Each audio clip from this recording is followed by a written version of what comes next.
Bismillah, Alhamdulillah, wassalatu wassalamu ala Rasulillah. Understand Quran and Salah the easy way 3-minute series, lesson number 17b, in which we will learn grammar.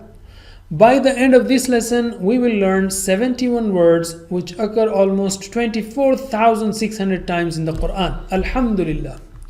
Make sure to use TPI while learning grammar, which is total physical interaction.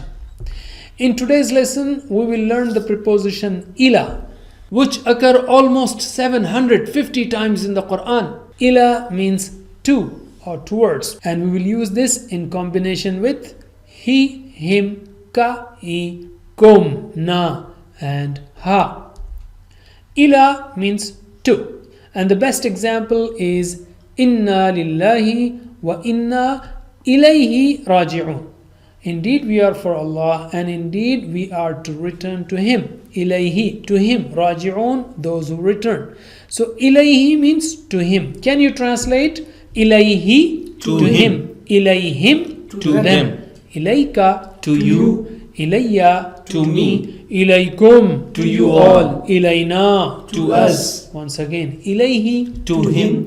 Ilayhim, to them. Ilayka, to you. Ilayya, to me. Ilaykum, to you all. Ilayna, to us.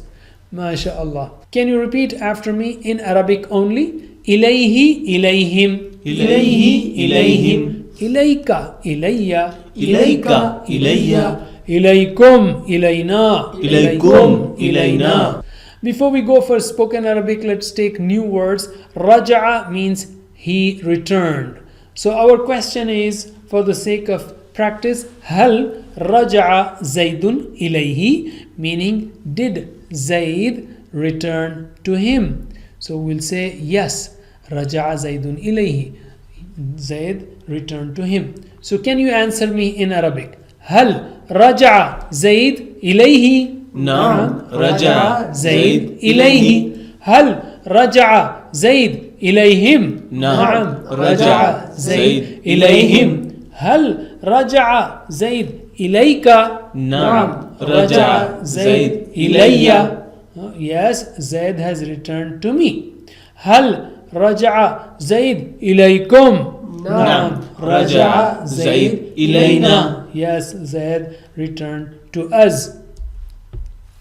You have also learned Rabbihi means his Rabb. Rabbiha, her Rabb. Bihi, in him. Biha, in her. Fihi, in him. Fiha, in her. Alayhi, on him. Alayha, on her. Ilayhi, to him. Ilayha, to her. Okay, that's it for now. Jazakumullah khair. Wassalamu alaikum wa rahmatullahi wa barakatuh.